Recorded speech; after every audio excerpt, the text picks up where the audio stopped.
Este es El Mundo del Derecho y el Derecho en el Mundo, un programa de análisis, comentarios y discusiones sobre temas de actualidad tratados desde una perspectiva jurídica. Y ahora con ustedes, el doctor Carlos Gabuardi. Bienvenidos a su programa El Mundo del Derecho y el Derecho en el Mundo. En esta ocasión me siento muy contento de poder recibir a un muy buen amigo, un abogado de primerísima calidad, a quien conozco desde hace muchos años y con quien además he tenido el gusto de colaborar profesionalmente muchísimo tiempo. Me refiero a Jorge Salazar. Jorge es egresado de la Facultad de Derecho de la Universidad Autónoma de Nuevo León. Ha sido un abogado funcionario del Poder Judicial del Estado, donde fue secretario de una de las salas del Tribunal Superior de Justicia. Ha sido abogado de empresa manejando asuntos internacionales de gran relevancia para una de las compañías más importantes de Monterrey, y ha sido también abogado en el ejercicio libre de la profesión.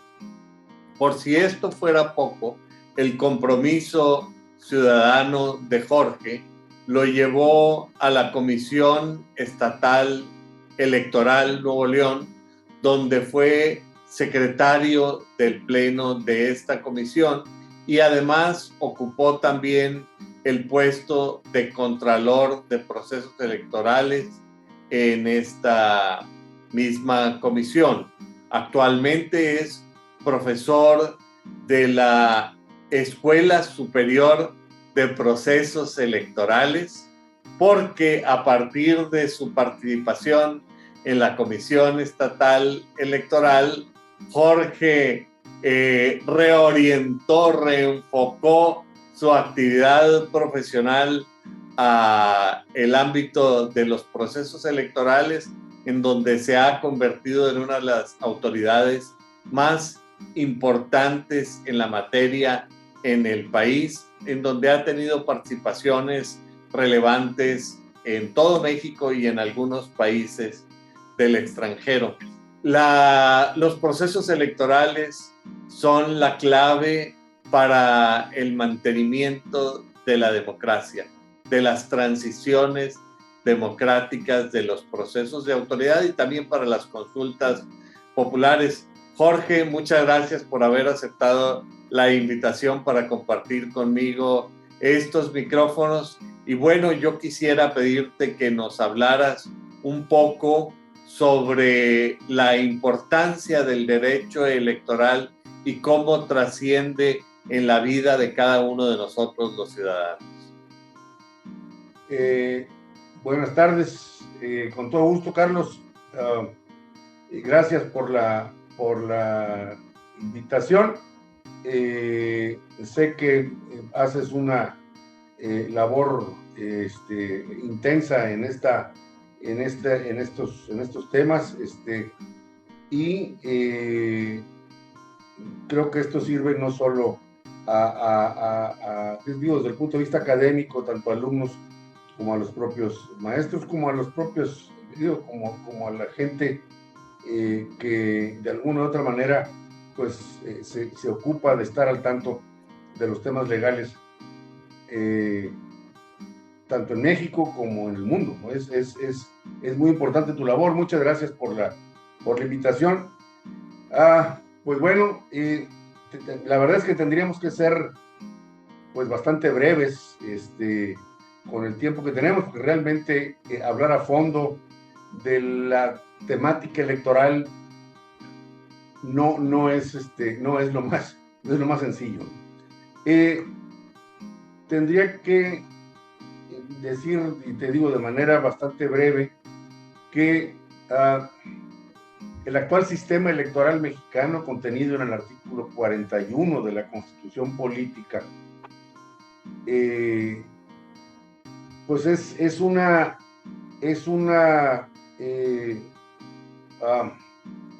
creación que pues le dio o le ha dado a México una serie de ventajas, de novedades desde el punto de vista administrativo, desde el punto de vista jurídico, desde el punto de vista técnico, que verdaderamente, digamos, modificaron el esquema eleccionario democrático que teníamos y del cual, pues, de alguna u otra manera nos acordamos tú y yo en los 70s, 80s,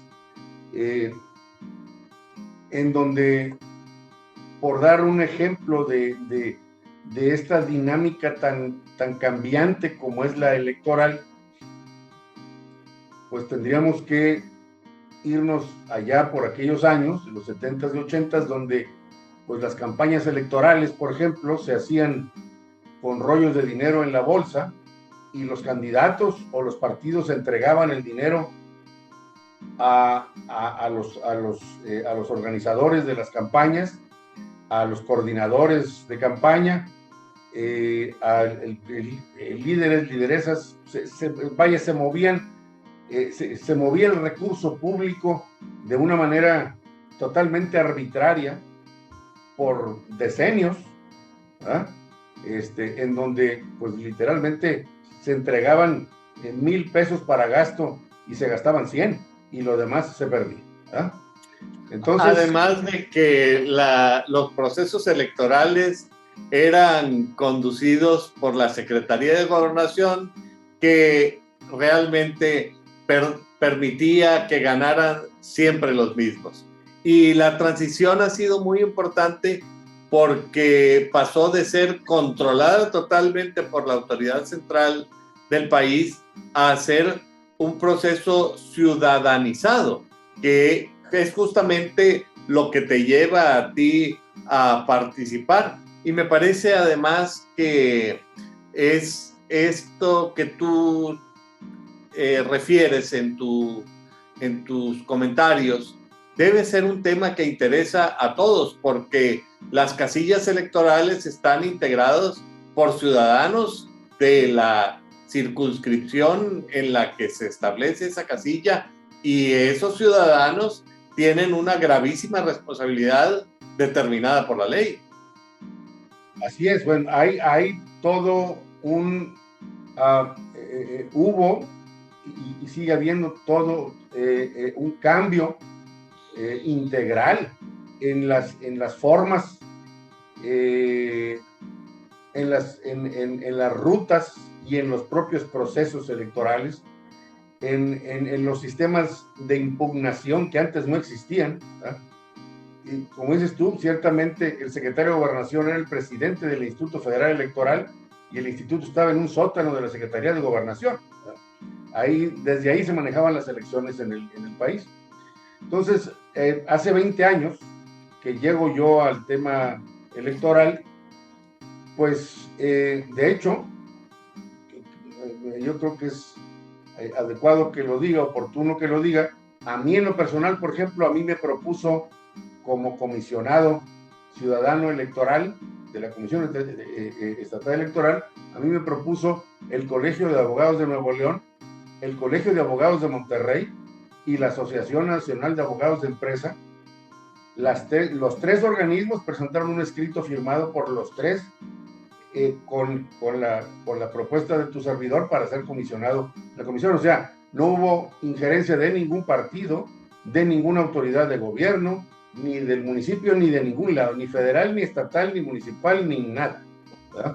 Yo entré recomendado por los tres colegios de abogados más grandes de Nuevo León, cosa que hasta la fecha estoy muy orgulloso porque, pues, la verdad no supe ni cómo llegó la recomendación, pero qué bueno. Además de que tú no eres miembro de ningún partido político. Nunca he sido miembro ni militante, y quizá simpatizante de candidatos, sí, simpatizante de partidos, realmente no.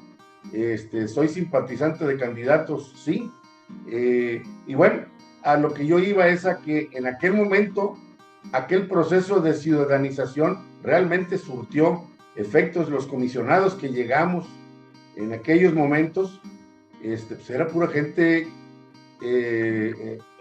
ex rectores de universidades, ex directores jurídicos, empresarios distinguidos. Había una serie de gentes, ahí sí que a lo mejor yo no estoy incluido porque iba a ser de altísimo nivel, pero de muy buen nivel. Y se formó un organismo electoral que en aquel tiempo, recibió, el licenciado Eduardo Guerra Sepúlveda, que fue el presidente, o uno de los presidentes de la comisión. Yo estuve con presidentes anteriores, incluso, y luego con él, y luego con otros. Yo estuve 15 años en la comisión. Estuvimos en Washington a recibir un premio de la OEA como el mejor organismo electoral de la América Latina. Entonces, para nosotros, pues fue algo totalmente de sorpresa, porque de repente recibimos el aviso que la Comisión Estatal Electoral de Nuevo León había recibido ese premio por un grupo de expertos en Washington y que quería que alguien estuviera allá a recibir el premio. Entonces, estuvimos varios de los consejeros, de los comisionados y comisionadas, estuvimos en Washington a recibir ese premio allá en aquellos años. Pero además esto es muy importante porque realmente México y Nuevo León se han convertido en un referente mundial sobre procesos electorales, y es muy curioso que haya pasado de ser controlado por gobernación y que el propio gobierno haya soltado el proceso para que se ciudadanizara. Así es. Y también, tarde que temprano, eso ya vieron los partidos que no les convenía y pues le dieron para atrás al tema. Y se acabó la ciudadanización.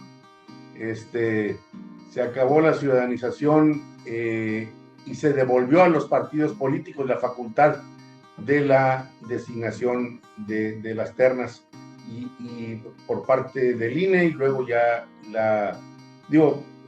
en el caso de los soples de los estados, la Cámara decidió que el propio INE fuera el organismo que designe. O sea, pues ya esto es gravísimo, no quedó ni siquiera en manos del Congreso, sino que el Congreso dijo no, la selección de todos los comisionados y consejeros de todos los soples de la República deben de ser designaciones del Consejo General del INE. Y así está. OPLES, ¿podrías explicarnos qué quiere decir esa palabra? Los órganos públicos locales electorales fue una designación general que se hizo para no tener que estar utilizando los nombres que actualmente todavía tienen, como Comisión Estatal Electoral Nuevo León. No, es el OPLE de Nuevo León, o es el OPLE de Jalisco, o es el OPLE de Veracruz. Es organismo público local electoral, es una conjunción ahí que pues ahorra algo de tiempos y de tinte en el texto, ¿no? Pero los nombres siguen existiendo como tales, como lo es la Comisión Estatal Electoral Nuevo León, ¿verdad? Pero se hizo una designación realmente para hablar en forma un poco más práctica de los órganos estatales, ¿verdad? Que no incluye los tribunales electorales de los estados, es solo la autoridad administrativa electoral de cada uno de los estados. Fíjate, Jorge, que yo no había terminado de reparar en este importantísimo tema que tú dices, el gobierno lo suelta y el gobierno permite que se convierte en procesos ciudadanizados, y luego los partidos políticos eliminan la ciudadanización, pero los ciudadanos permanecemos al margen de esos procesos. Me parece que aquí hay una seria llamada de atención a nosotros los ciudadanos. Bueno, por eso tenemos tanta presencia, por ejemplo, de organismos, de organismos en la República, organismos de alguna manera que participan, ya sea como observadores, o como, digo, en el caso del INE, ¿no? Como observadores en los procesos electorales, y luego también la participación buscando, por ejemplo, la creación de partidos políticos locales. Hay que acordarnos que tenemos partidos políticos nacionales que tienen todos una silla en el Consejo General del INE y todos una silla en todos los soples del país, ¿verdad? Pero también hay partidos políticos locales, ¿verdad? Algunos muchas de las veces viven un año, hacen su o forman su proceso para crear un nuevo partido, logran el número mínimo de militancia, y luego en la siguiente elección, si no llegan al 3%, los echan para afuera y queda el partido ya sin registro, pero a veces se pasan 11, 12 meses pues cobrando una prerrogativa pública. Ese es el tema. Es dinero que yo siempre he pensado que pues debería de tener cuando menos otro tipo de controles, porque sí es importante la creación de nuevos partidos, no hay ninguna duda de eso. No queremos ni de chiripa llegar a los escenarios de un bipartidismo, porque el concepto de representación en México es muy distinto al que tiene, por ejemplo, Estados Unidos, ¿no? Estados Unidos pues tienes dos partidos preponderantes, el Partido Libertario y algún otro partido por ahí que pues tienen una oficina en algún lado por ahí y luego los independientes, ¿no? Pero aquí en México en un coworking. Sí, están en un coworking ahí, un par de partidos más ahí en algún edificio, pero aquí no, aquí es distinto, incluso creo yo que es importante que la gente tenga la posibilidad de crear un nuevo partido y tratar y con eso tratar de mejorar el ejercicio demócrata en el país, ¿no? La verdad te decía, si uno lee la redacción del artículo 41 de la Constitución, que no es extenso, pero no tanto, para conocer qué es lo que dice la Constitución acerca del sistema electoral, es algo que yo le recomiendo a todos mis alumnos y se los paso en filmina y todo para que lean el 41 de la Constitución y sepan qué es el sistema electoral mexicano. Hay otros artículos en la Constitución que hay que vigilar y hay que verlos y estudiarlos también, pero el 41 es central. Y entender por qué existen los órganos públicos locales electorales, por qué existen los tribunales estatales electorales, por qué existe el Tribunal Electoral del Poder Judicial de la Federación, por qué son 5 salas regionales y una sala especializada y la sala superior del Tribunal Electoral, que es la máxima autoridad electoral del país, sin que la Suprema Corte pueda meterse en el tema, salvo ciertos casos de alguna inconstitucionalidad que le interese a la Corte realmente meterse en el tema. Si no, usualmente lo desechan y se queda en sala superior el asunto. Sí, porque existe una estructura jurisdiccional especializada en materia electoral, que también es importante, me parece. Claro, o sea, especializada en extremo. O sea, estamos hablando de que las 2 magistradas y los 5 magistrados de la sala superior, así como todas las magistradas y magistrados de las salas regionales y especializadas, todos han sido secretarios de tribunales, de salas regionales, y es, sin una sola excepción, pura gente absolutamente especializada en el tema electoral. No ven otra cosa y no han visto otra cosa por años, por muchos años, más que el tema electoral. Entonces, son tribunales muy especializados en el tema que en México sí requerimos. No hay tribunales electorales en Suiza, por ejemplo. No hay tribunales electorales en Bélgica, por ejemplo. En los Estados Unidos no hay tribunales electorales. Pero la realidad mexicana no es la realidad suiza ni la de Dinamarca. Ojalá lo fuéramos como Alemania. Sí, bueno, aquí el principio toral de este tipo de dinámicas en México, pues es la desconfianza. O sea, la desconfianza en la autoridad es prácticamente absoluta, ¿verdad? O sea, o sea, difícilmente el mexicano confía en una autoridad por alguna u otra razón.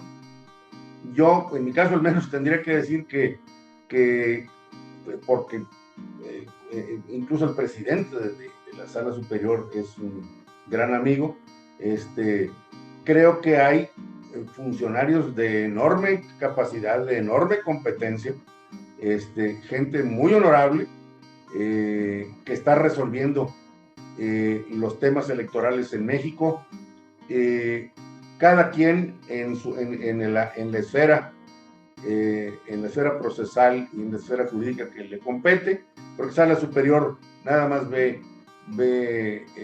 los senadores, gobernadores y presidente de la República, y las salas regionales ven regidores, alcaldes y gobernadores.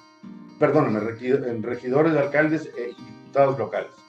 Sí, entonces, ahora me imagino que en este sentido esta desconfianza hacia la autoridad a la que tú te refieres es cuestión no de que todos los funcionarios sean corruptos o incompetentes, al contrario, como tú lo dices, la mayor parte debe ser gente muy sólida, pero basta 1 o 2 o 3 casos de escándalo con que la percepción del público se vea muy deteriorada. Y en este sentido, a mí me gustaría apuntar hacia la fortaleza institucional de los organismos electorales y de la estructura jurisdiccional electoral, porque sin lugar a duda es público que los organismos electorales han sido sumamente atacados,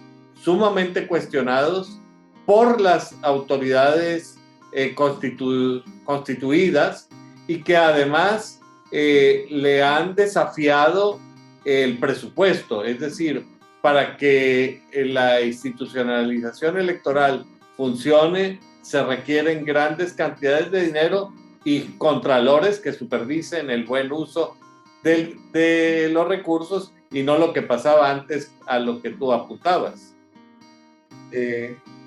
Sí, o sea, estamos hablando de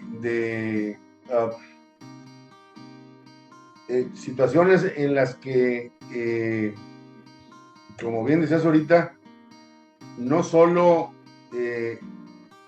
a la autoridad nacional electoral, como es el INE, que recibe críticas del presidente de la República, del secretario de Gobernación, que hace 2 semanas dijo que lo más probable era que corrieran a todos los consejeros del INE en la Cámara de Diputados, por increíble que suene la declaración del licenciado don Augusto López, lo dijo.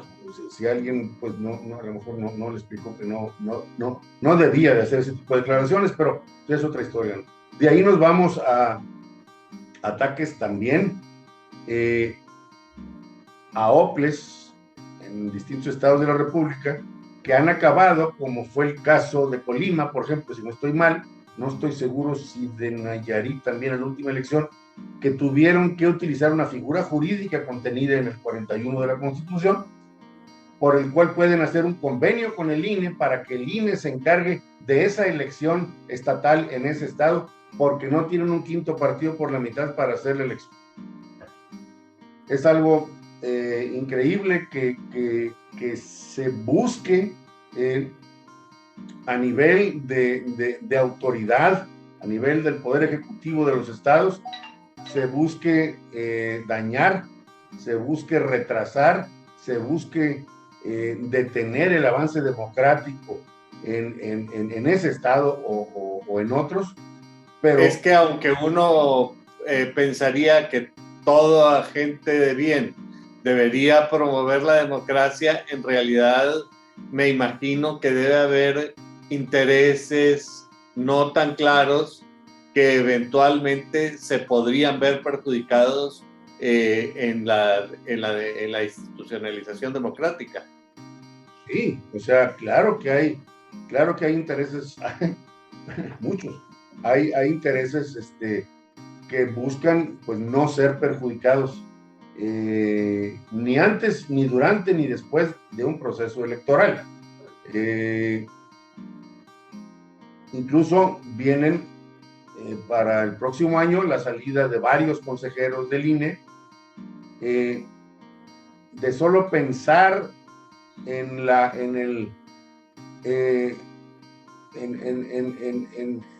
maroma y el teatro que van a tener que hacer en la Cámara de Diputados para lograr encontrar 2 o 3 o 4 académicos de altísimo nivel, como los que están ahorita, expertos de alguna u otra manera en derecho electoral, si no tan expertos, pues bueno, con un buen nivel de conocimiento, ya que sus asesores se encarguen de la pluma.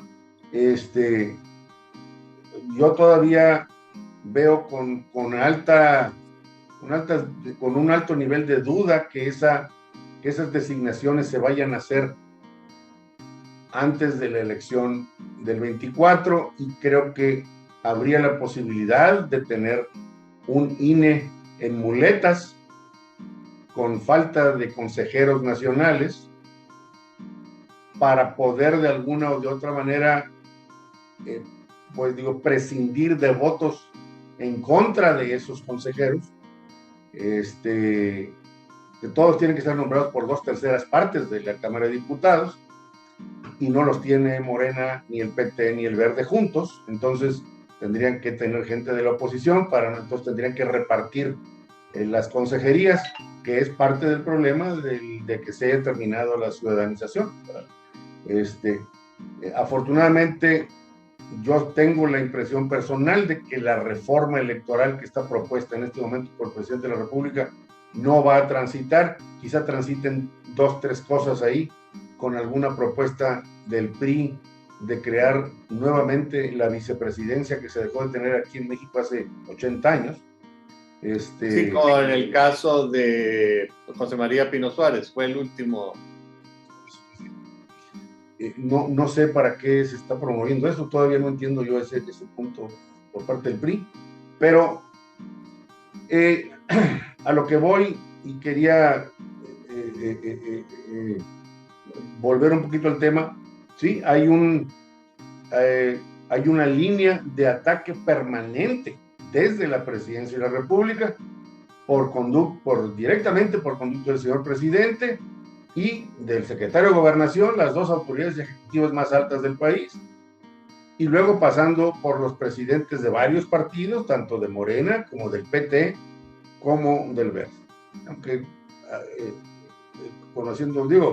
conozco bien a Alberto Anaya y es mi amigo, él no le entra mucho a este tipo de declaraciones, pero en el caso de Mario Delgado y del presidente del Verde, pues sí, están un poquito más presentes, atacando diariamente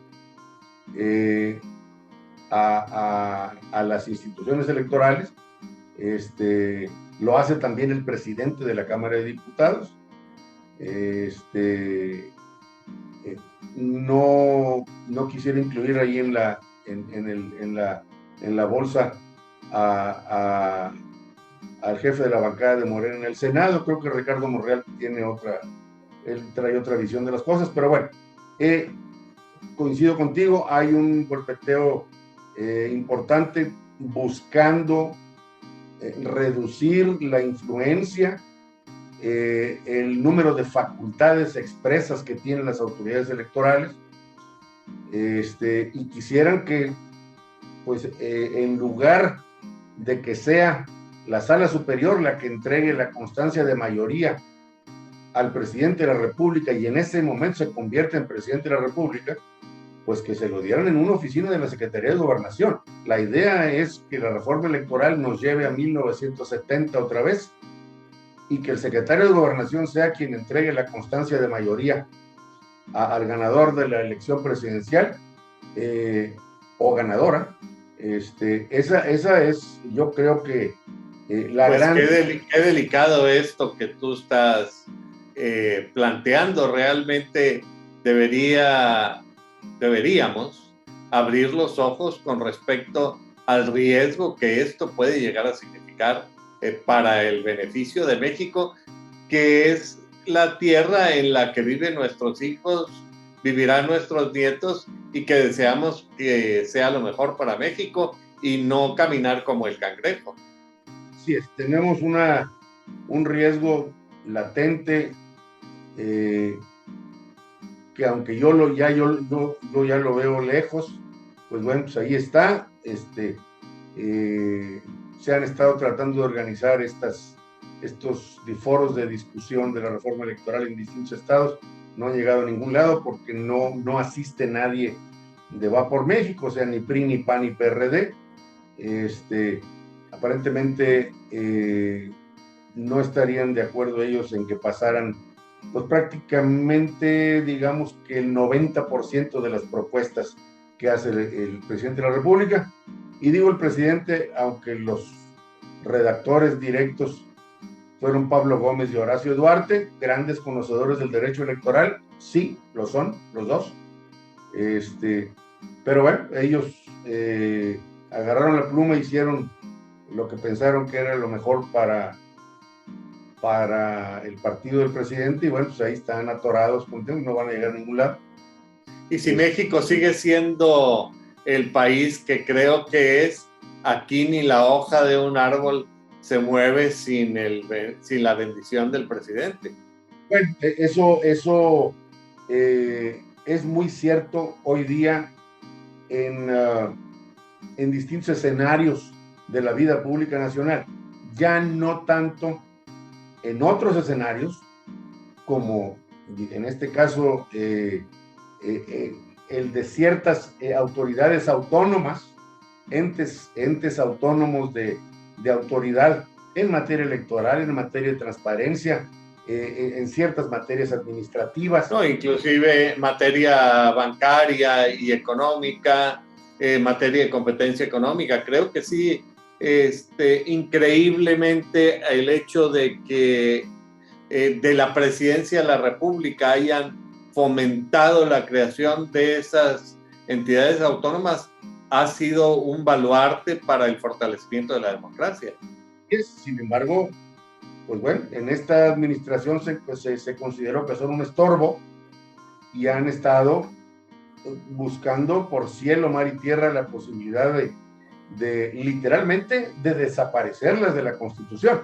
El tema es que para desaparecerlas de la Constitución se requiere obviamente una reforma constitucional con 2/3 partes del Congreso, y pues no los tienen, afortunadamente no los tiene Morena ni sus aliados. Entonces pues bueno, pues ahí han estado, si no se puede con eso, pues se puede creando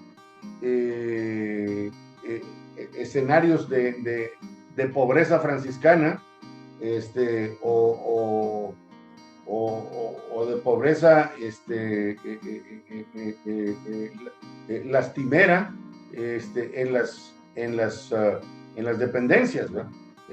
Cuando se llega el caso, como me consta, de oficinas públicas, en donde me han dicho, licenciado, pero no tenemos papel para imprimir ahorita. No trae usted de pura casualidad nomás para poderle sacar las copias, porque no tenemos papel para sacar copias. y arráncate o al carro, o ya traías, y vete por un paquete para poder que te impriman cosas. En la Ciudad de México, principalmente. Es una cosa increíble. Pero bueno, de este tipo de organismos autónomos, ¿verdad?, que los han llevado no solo a la pobreza, sino a que sus propios funcionarios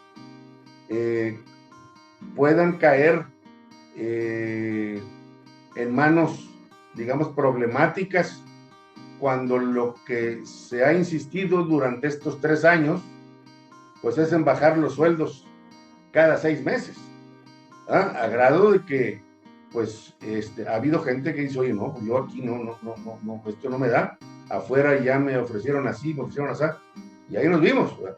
Y bueno, cada quien tiene libertad de hacerlo, pero mantener servidores públicos con... de alta calidad y alto perfil.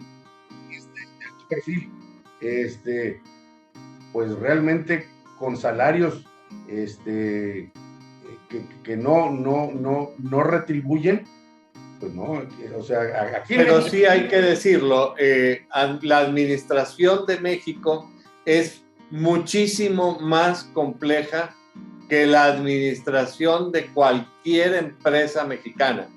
Y una empresa mexicana que se respete y quiera progresar, siempre va a tratar de buscar a la gente más calificada. Parece que eso no es lo que quiere hacer el gobierno. De hecho, bueno, hace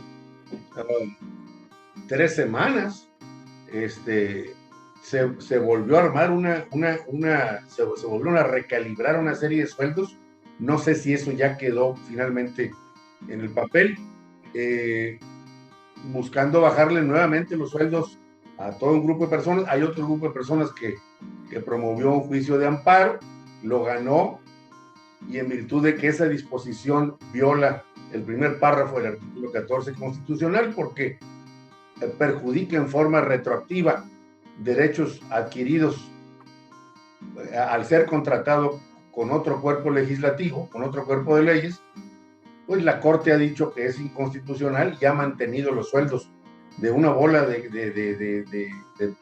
perdón por lo de bola, de un grupo de funcionarios de alto nivel, de medio nivel, por todos lados, por toda la República. Pero eso también me parece que enfatiza la gran relevancia que tiene el Poder Judicial, el Poder Judicial Federal General de competencia general y el Poder Judicial de competencia especializada en materia electoral para la viabilidad no solamente de los procesos electorales, sino la viabilidad del país en un momento determinado, si queremos que el país sea y viva en un Estado de Derecho. Sí, yo les digo, bueno, pues tendríamos que entender por qué las ministras y ministros de la Suprema Corte de Justicia de la Nación ganan, pues quizá el triple de lo que gana el presidente de la República. Tenemos que entender también por qué los magistrados nacionales de sala superior del Tribunal Electoral ganan 1,000 pesos menos que los ministros de la Corte, y también por qué los magistrados de las salas regionales pues, tienen sueldos importantes, porque bueno, pues desafortunadamente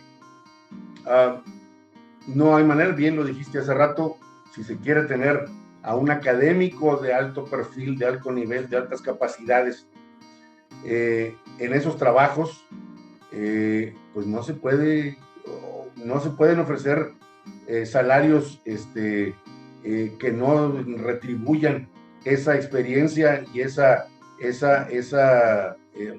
calidad académica que se le debe de imprimir a los trabajos jurídicos en el país, ¿no? Entonces, pues les molesta mucho que los ministros o las señoras ministras pues, tengan un sueldo muy alto. Bueno, pues sí, y bueno, pero repito, todas estas gentes ganaron todos los amparos, no ha habido uno solo que se pierda, salvo que ya te hubieran contratado bajo el esquema actual.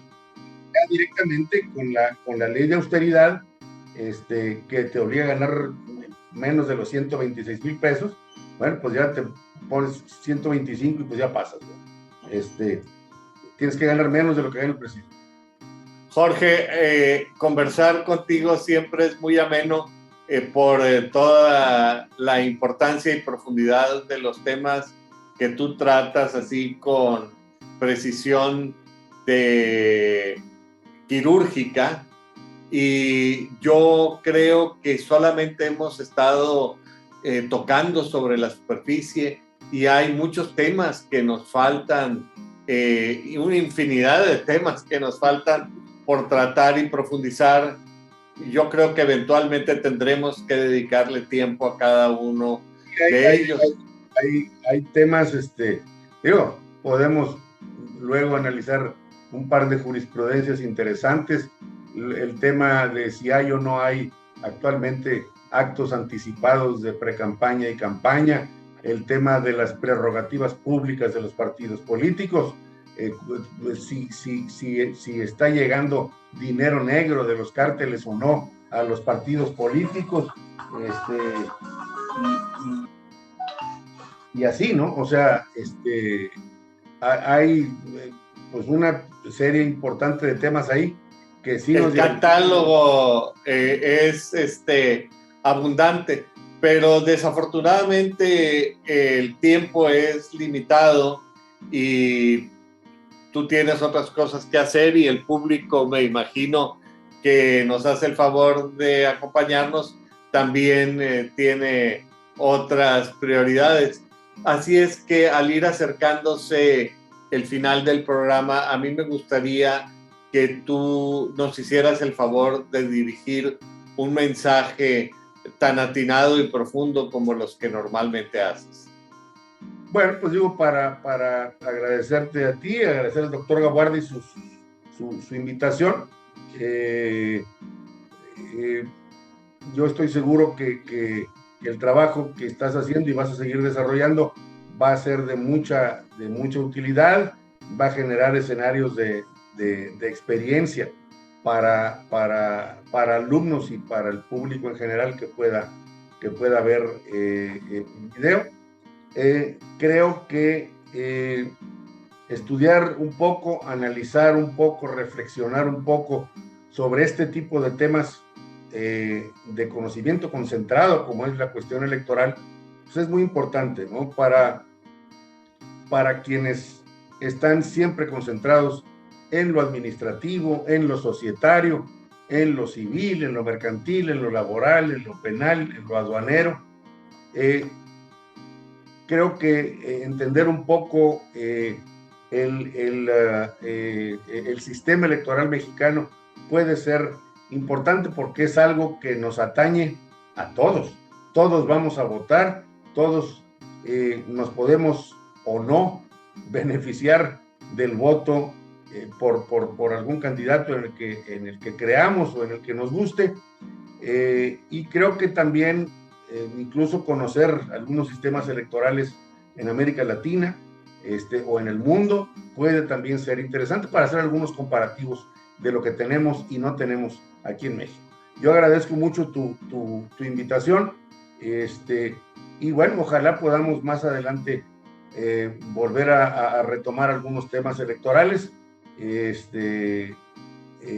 Por ahí te mandaré mi podcast, aunque tengo ya algunos meses sin hacer alguno con la carga de trabajo, pero te voy a mandar por ahí mi podcast para que lo... Cómo no, yo lo he seguido normalmente porque tú me haces el favor de comunicarlo. Creo que comenzaste el ejercicio de tu podcast a partir de que terminaron tus intervenciones regulares en Televisa Monterrey, ¿es correcto? Así es. Yo tuve una charla ahí en Televisa y yo opté por quedarme un poquito más pegado a lo privado, a lo particular, para efectos de mi trabajo, de mis trabajos electorales, pero eso me dio oportunidad de arrancar el podcast y creo que ha sido bien interesante. Creo que las nuevas tecnologías democratizan la posibilidad de opinar y de informar al público, porque también con este tema de la democratización a la que nosotros hemos hecho referencia, me parece que ha sido muy grave que los medios de comunicación han estado tradicionalmente vinculados al poder. Creo recordar recientemente a un importante comentarista de la Ciudad de México al que le hablaron por teléfono y claramente le dijeron que el Consejo de Administración había decidido que era mejor ya no contar con él por cierto malestar que sus comentarios habían causado en el Poder Ejecutivo. Muy desafortunado que se suceda, muy desafortunado que en México haya tantos periodistas muertos, pero esperemos que saquemos la casta y vayamos adelante. Así es, lo más importante es que llegue el día de la jornada y vayamos todos a votar. Hay que vencer al abstencionismo. No puede ser que la máxima la máxima votación que hemos tenido aquí en Nuevo León ha sido del 57%. Aunque tenemos estados como Coahuila y Quintana Roo, por ejemplo, que no pasan del 33% de participación, del 33% de participación, 34% de participación. Tienen alcaldes y diputados del 4% y del 8% y del 9%. Es una cosa increíble, pero pues así pasa, como no tenemos aquí segunda vuelta, pues el tema de gobernabilidad y representación pues es débil, digamos complicado. Pues con una persona como tú que tiene el don de la buena conversación, me parece que ya habiendo concluido volvimos a agarrar un segundo aire y nos queda para un tercero y un cuarto, pero realmente yo estoy muy agradecido contigo por toda tu participación y al público que semana a semana nos hace el favor de acompañarnos. Les recuerdo que estaremos poniendo un programa nuevo cada semana, esperando el favor de su compañía.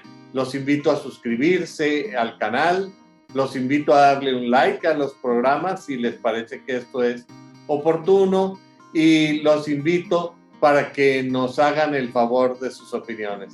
Aprecio mucho el favor de su compañía y los veo la próxima semana.